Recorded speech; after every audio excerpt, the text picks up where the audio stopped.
Another Bob Hope, Paul. Would you welcome Mr. Pail Lynde?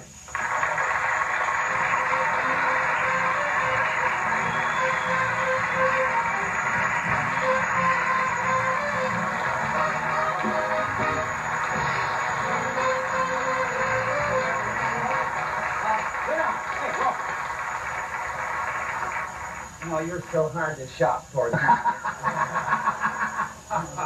you got everything. But I know you love pencils.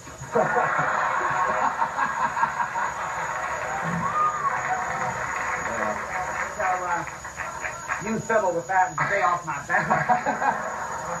Or do whatever you want to do. That's an exact duplicate of the dumb pencils I sit here and play with. Somebody sent me from an advertising. You got this exact duplicate. The bonus advertising company? That's fine. Most people don't bring me gifts. Well, you see, you've got style. I was so pleased to find out your 4th anniversary, so consider it that. Out here in sunny California. You got style and class. How are you? Fine, but, you know, Peter gives paper clips for nervous guests on Hollywood Squares. So what do you give for the nervous? Well, why would you get nervous, really? No, I've asked you to do this show before, and I know you're busy. And we kept coming to you. I said, hey, come on, Paul, drop on the show some night. You know, just I know, and I watched the show, and I think you're the greatest, and I don't know, it's that I've, you know, I'm on Squares 7 nights a week, and maybe if I guest on a show, that's 8 nights a week, and I think we're all worried about being on too much, and I just feel that Squares is so revealing, and, you know, but people constantly ask me why I don't, and I really don't know, other than I'm just absolutely scared of coming out and being myself. Oh, come on now. I usually, when I go out in the summer, the last 6 summers have gone out in the play, and I'm very secure. You got a role to hide because I can hide behind the character. And this summer I'm going out as Pail Lynde, and I won't lie about it. I'm terrified, but everyone says I'm going to have a lot of fun. Do you ever notice how much more ridiculous you can be when you get into a costume? I love to do pieces where I get in and play sketch because you can absolutely go bananas, and it's not like you're doing it. That's right. If they don't like it, it's not you. They say the character didn't play well tonight, and you get away from it.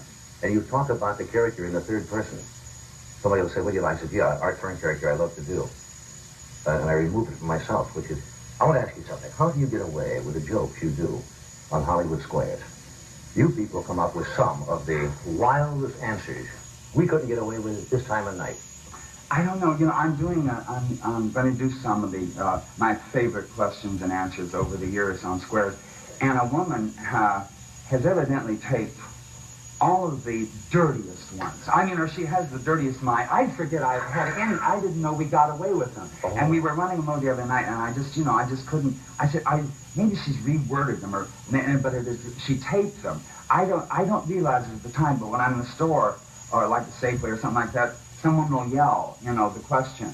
Well, maybe I said it 4 years ago, and I don't remember last night. I saw one the other week. I think it might have been a repeat, and the question was to you. Peter Marshall says, Paul, can you get a pound of feathers out of a goose?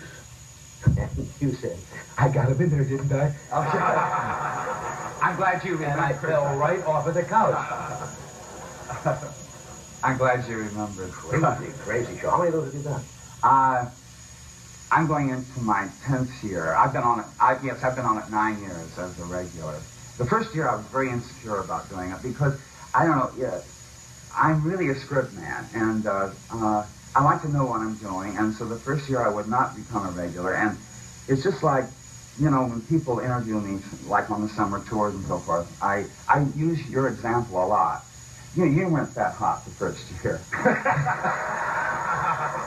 No, I was warm enough to it. I say it's experience, and I say, look at Johnny Carson. I said, watch how each year he just seems to get more fantastic. And I said, it's a word that, especially I tell young people that never put it down. It's called experience, and there's no waiting for it. I think, the first year I did the show, I was absolutely, I really didn't know which direction. I was rooting for you, but didn't know which direction to go with it. But boy, I tell you, what you've done in the last year is just unbelievable. You have no fear. Kenny, thank you.